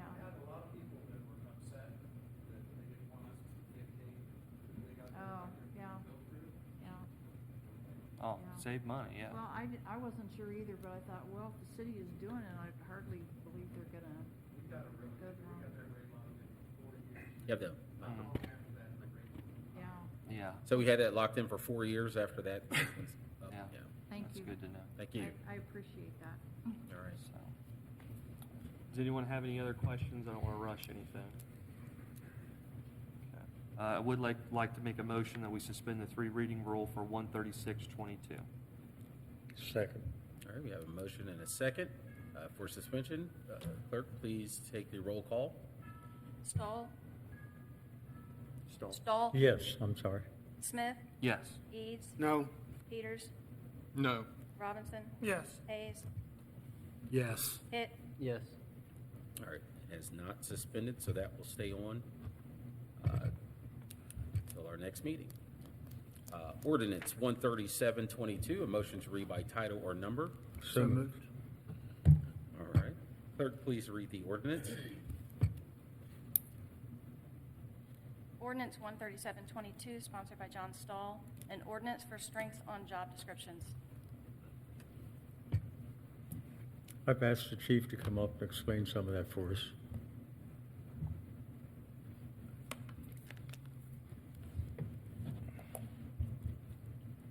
I'd ask, excuse me, I'd ask to increase the staffing for the police department sworn positions for temporary, just for the end of the year by 1, in an effort to latch on to people, for a better terminology.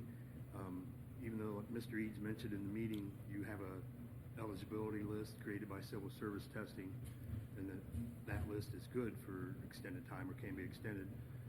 It's like if you're going for a job and you're on a list, but another one comes up where you have a job, you're going to take the one that you have offered. This would allow, if the situation came up where we know we have a retirement coming towards the end of the year, but we're at our max. We have someone in the academy, or we'll have someone in the academy. I still have a list that's valid, but I want to be able to offer a position and get that person started in the academy or started on the job before that retirement. Otherwise, I can't hire anyone until that person is officially gone. This would allow us to be a little more proactive with the competitive market that it is for police officers right now, to latch onto somebody. I may not have to use this. I may have it worked out to where the academies fall in line and we get the people hired, but I want to have the opportunity to do that if the need arises. Budgeting question that might come up, we've had an open position so far all of this year, so that if there was a increase in my personnel budget, that should be able to cover it for those few months. Does that clarify it, or did I muddy it worse? And you said that would be temporary. Yeah, yes, it's temporary, just through the end of 2022. So you have an open position right now, Chief? I currently do, but we're in the process of hiring an individual. So you're going to hire that person, and you're expecting, and that was already in place, you're expecting someone to retire by the end of the year. You want to go ahead and I want to start have the process to opportunity- have someone to do yeah. that. I want to have the opportunity that if that position, And in the It history is- of London, Ohio, has this ever been allowed before that you know of? with the fire department last year, There you go, okay. Personally, I think this is a great idea that he can be proactive, forever. They couldn't start the process till somebody left, and if you didn't have a list that was already valid, they had to test, they had to wait to do that. It could take 4 months, and that's only if they were already certified and could walk into the position. So if he'd like to get someone in the academy, I think it's a great idea to do this. You have, the academy starts, they've got one starting in June, is that correct? yes, that's where we expect the person that is in the process now to go to in June. Then the Okay. next one wouldn't be till December, but you need to get them in the process a little sooner, like we're running behind here a little bit, get them through the process to get them in June, And how many weeks training is it in the academy? about 6 months. Okay. further discussion on 3722? Thank you. All right, thank you. All right, what are our wishes there? I'd make a motion, we go ahead and suspend the 3 reading rule. Okay, Second. motion and second to suspend. Clerk, please take the roll call for suspension. Smith, Yes. Eads, No. Peters, Yes. Robinson, Yes. Hayes, Yes. Hitt, Yes. Stahl. Yes. Move to adopt. Second. Motion to adopt and a second. Clerk, please take the roll call for adoption. Eads, Yes. Peters, Yes. Robinson, Yes. Hayes, Yes. Hitt, Yes. Stahl, Yes. Smith. Yes. All right, 3722 has been adopted. On to Resolution 13822, a motion to read by title or number. So moved. Second. All right, clerk, please read the resolution. Resolution 13822, sponsored by Rich Hayes, a resolution authorizing the Safety Service Director to apply for and accept a grant from the Ohio Department of Criminal Justice Services. Yes, this resolution would give the Safety Service Director permission to apply and accept a grant from the Ohio Department of Criminal Justice Services. This grant is now available through the American Recovery Act. This grant would be funding is to help with crime prevention and first responders wellness. It's a 100%, they take care of it, no cost to the city. I'm going to say that again, no cost to the city. This is all taken care of by them. Any questions? Yeah, I'm sorry, what was the purpose of this, to do what? This is to, and Chief, you might want to come up and reiterate on this so I don't mess it up, but it's funding to help with crime prevention and first responders wellness. Chief? Those are some of the items. The main item for the American Recovery Program is to, while we showed a revenue shortage in 2020 and 2021 due to the pandemic, these funds are available to law enforcement for various functions, trying to determine exactly where it would best fit. But there's a short turnaround on these, on applying for the grants through the Ohio Criminal Justice Services. So I need to get that approved quickly so we can move on it. One of the functions we reduce our staffing by eliminating an administrative assistant. There's a couple other needs that have arisen since then that an administrative or a police clerk could work on. Something we talked about with the victims' crime advocacy. Some of those things we want to address and look at there. The big selling point to me on this, not that we're ever guaranteed these grants, they're competitive, and so you're not guaranteed, but we need to get the turnaround on it. That's one of the items we're looking at. There's also hiring and retention money that is funded through that, to where you could look at getting some funds for the officers to keep them here, retention to bridge a gap in neighboring areas that may pay more in a salary. So those are some of the things. The big thing for us is that they are 100% match, this funding. So there's no involvement from the city obligation financially. Okay, so when we had the finance meeting and this came up, that there was a number of grants, one of those sounded to me like very specifically that was going to be a type of victim of crime advocates grant or position. That one's not open yet. Okay, so we're not talking about this now. Not the We're victims of talking about crime, that. but however, if we were to apply and get funded for the police clerk that we did away with in 2021, some of those duties could be handled by that police clerk. That's all I was mentioning. Okay, and then when you talk about retention, that is part of this grant? Yes, there's a section for retention, funds for retention of officers. Would you like to explain that a little further? Yeah, so basically, it would give money to the city to pass on to the officers as basically a stipend to increase their current wages, where the city basically, if you recall, you approved a 2% pay raise neighboring agencies were giving out 6% and 5%. So to keep these officers interested in their position here, if this funding was approved and the grant was awarded, it would create a stipend to bridge some of that gap from the disparity of the wages for neighboring agencies and other agencies around. It's free money for your department, correct? That's correct. That's good for the police department and good for our citizens. It's free money. It's free money. Free money. And actually, I'm not against this. Not actually, matching. But I am concerned that if there's free money to give to specific departments and not all departments, how does that reflect upon anyone? We're not dictating what department gets it. The state is. This decision was Blame made the at the federal government. level. Yeah, the They grant- need the law enforcement to get Correct. this type of funding. Right. For that purpose. So Earmark. We are you- only you can, voting you for can- them to apply for the grant so that that department can get the money, which is the only department that can apply for it and get it based at the federal level. So you can defer to the federal government on this one. Yeah. Okay. Similar to if they had a grant, you know, for specifically for police cruisers, Wouldn't that be? good? right? There you Yeah, go. that's why I said that. What, Chief, do you know the deadline for this? Monday. Wow. Oh, well. Okay. And just to remind everyone too, sometimes when there's grants that come up like this, we learn about them on short notice.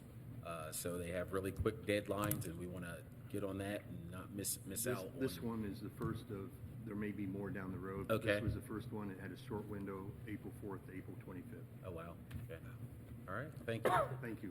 Yes, Mr. Norman?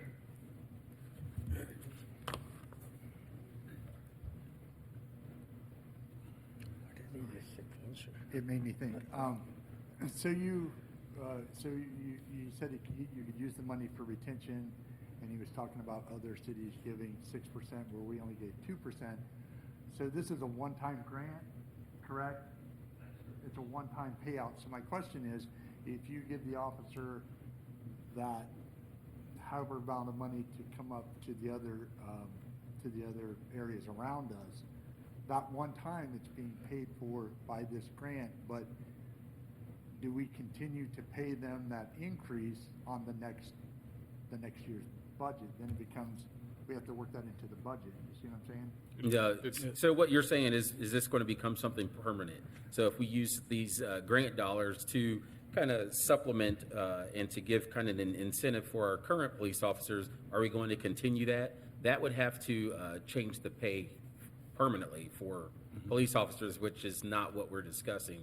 So this would I've just seen be like a one-time. Yeah, just a Like a one-time bonus. We're grant. gonna give you 2%. Correct, yeah. It's just a one-time grant, and it wouldn't necessarily bring their pay up to exactly the difference between other agencies. It's just kind of an incentive for the police. So it's kind of like Yeah. a bonus.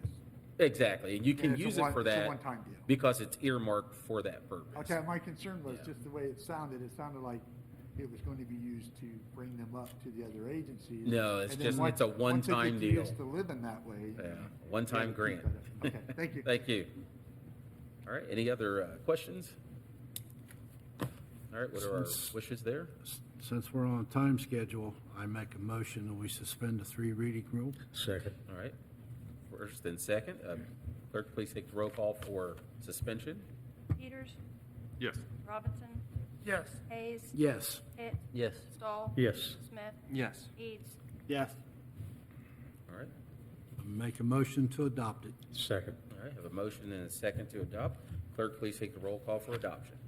Robinson. Yes. Hayes. Yes. Hitt. Yes. Stahl. Yes. Smith. Yes. Eads. Yes. Peters. Yes. All right, 13822 has been adopted. On to roundtable. We'll start with Mr. Eads. I would actually like a clarification from Councilman Smith. So when we started the meeting at the, going through the committee reports, you mentioned the water plant. And I was a little lost by what you were saying. Evidently, I wasn't here for when that started, and I don't understand. So I would ask you to explain to me what's going on with that. When you're talking about the EPA, and I know that the city was trying to find another water source, and what I don't know is, have they dug for that? Have we found another water source? I would just So- like an update from you, Sure. please. So at this time, with all the rain that we've had, well, let me start with this point.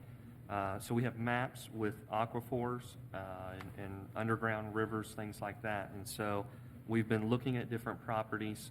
We believe that we have found a property that might be willing to work with us. We have not at this time drilled yet. Right now, we have all the rain, just the weather we've had. That's literally the only thing that's holding it up, being able to get the equipment to the right spot. That's just as a testimony to the BPU of how hard they've been working, because we're not just putting all of our money into one solution.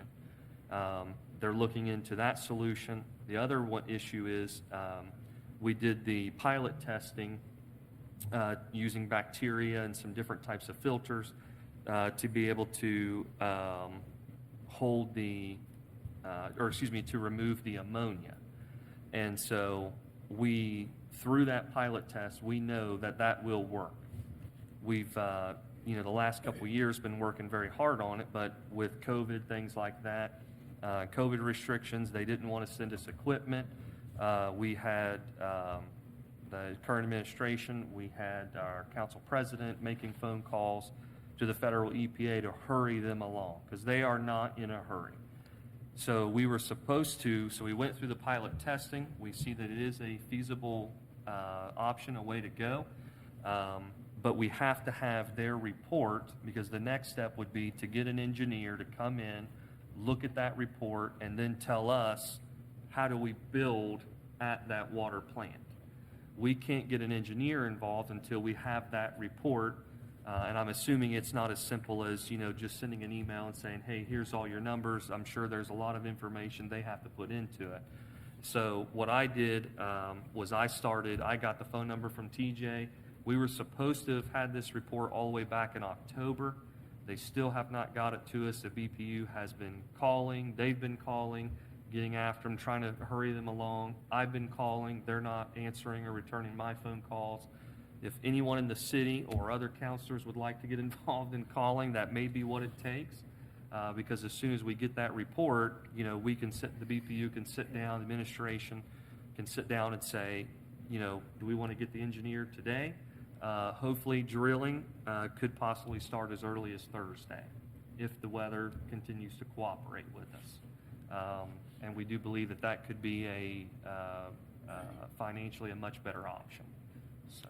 It would be a better option to drill a separate well, a new well? Correct, even if it's not on the property, and pipe it over. And now, engineers have not told us that, Okay. but that's my guess as of right now. That's Okay. my guess. I really appreciate the update, because we don't really hear from Board of Public Utility here. Yeah. So I do appreciate that. I think that's been a big concern for a lot of people. So thank you very much. Sure, yep. Anthony, Go ahead. could you email all of us The contact? information? Yeah, Contact? yes, I will send it to you guys, because Please? literally, that's all we're waiting on, is for them to send that over. Then the BPU could start to begin to talk with an engineering firm, to get the ball rolling. All right. And this has been a very long process, and the EPA, they were gracious enough when they were working on it with us to send one of their engineers out to build this pilot for a filtration system. And while they sent an engineer out for that, we also had TJ, he created his own Yeah, he did. filtration system at the same time, just so that we could have more than one thing to look at. So Yeah. it has been quite a process. So it'll be really good once we do get that information back, so we can move on to the next step, hopefully get that water plant operational. All right, Mr. Peters. Just want to thank everybody coming out tonight. And just a reminder, May 3rd, please go out and vote. All right, Mr. Robinson. Just reiterate, the public service is May 4th, 6 p.m. All right, thank you. Mr. Hayes. Thank everybody for coming out tonight. Great questions, great discussions. Next safety meeting will be May 10th, 5:00 p.m., conference room. Keep praying for Ukraine. Get out and do your duty and vote. And God bless London, Ohio, and its citizens. Amen. All right, thank you. Mr. Hitt? Good. Thanks for everyone coming out and all the good questions and good conversation. And make sure you go out and vote on May 3rd so that you can voice your opinion about the way your tax money is spent. All right, thank you. Mr. Stahl? I attended the Tree City USA Awards presentation up in Mount Vernon today. Mount Vernon, Village of Gambier, Mount Vernon University, and Cam Kenyon College presented it. It was held at the Shop Meyer Event Center, Ariel Foundation Park, which was a old Pittsburgh glass factory, and they've reconverted it into a beautiful park. The water was where the old gravel pits were, and some of the buildings they've remodernized and tore down most of them, and it's really neat. And this project started for London it started as 1976, was a bicentennial, part by the United States government. And we became in 10 years later. I was on council at the time. We got an ordinance passed back in '84, I believe it was. And you have to to get a Tree City, you have to meet the requirements every year, have tree ordinance, an Arbor Day ceremony, and have a $2 per capita right now. And over 56 cities and villages representing Central Ohio were there today. And it's very neat. The mayor's been with me several times, and it's very nice. I've attended 34 of them now, and very nice. And our Arbor Day will be Friday, April 29th. Thank you. And Mr. Smith? On this. Just like to thank everyone for coming out. Very excited to Mr. Mars with the marathon and everything he's doing there. Very exciting things are happening with the Mary Mac Park Miracle. Everyone that's been involved in that, it's amazing to see how far along it's already come and what's being done and planned out.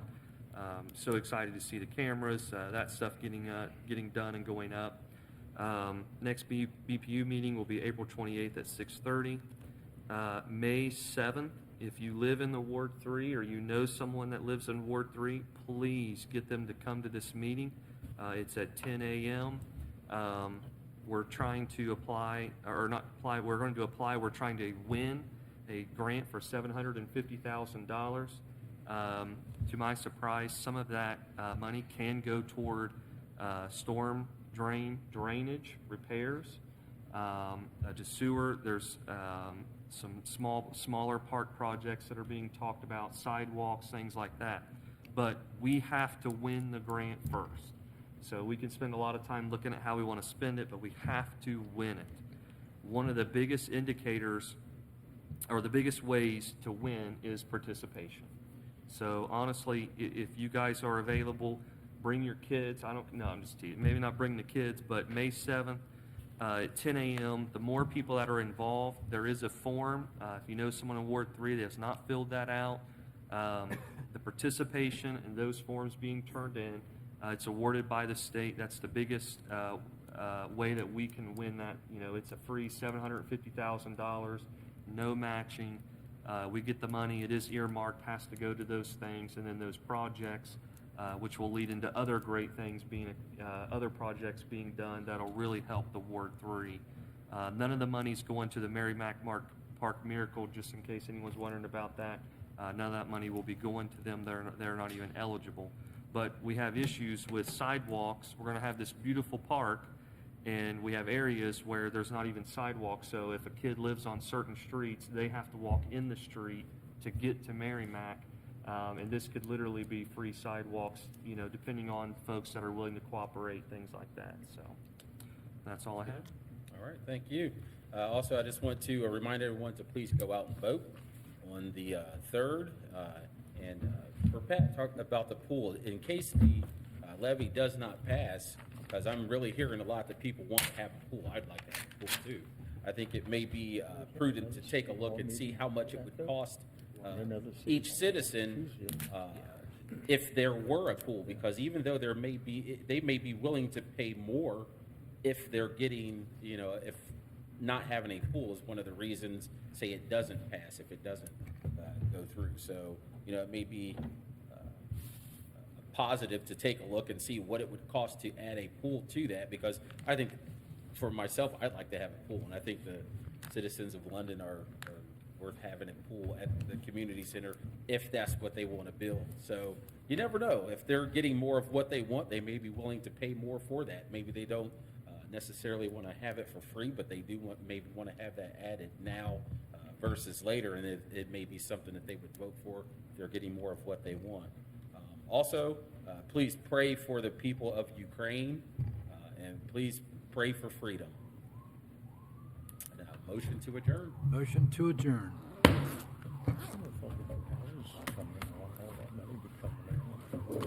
All the new houses that come down. Come on, let me get this turned in and stuff. There, we could double the size of the units. Oh, yeah. Maybe I should have spilled that coffee on there. It's just stuck. It quit. I'm like, hey, you see me every week. I'm like this ain't. The thing about spring, it gets my allergies. Yeah, that's why I had My to leave. voice comes and goes sometimes. Mine were giving me problems. It is a little old, yeah. For a little bit. You just need to. They are. Everybody, Eat it out. wouldn't bring anything back. All right, good, careful. Oh, See. see you later. All right, let's see here.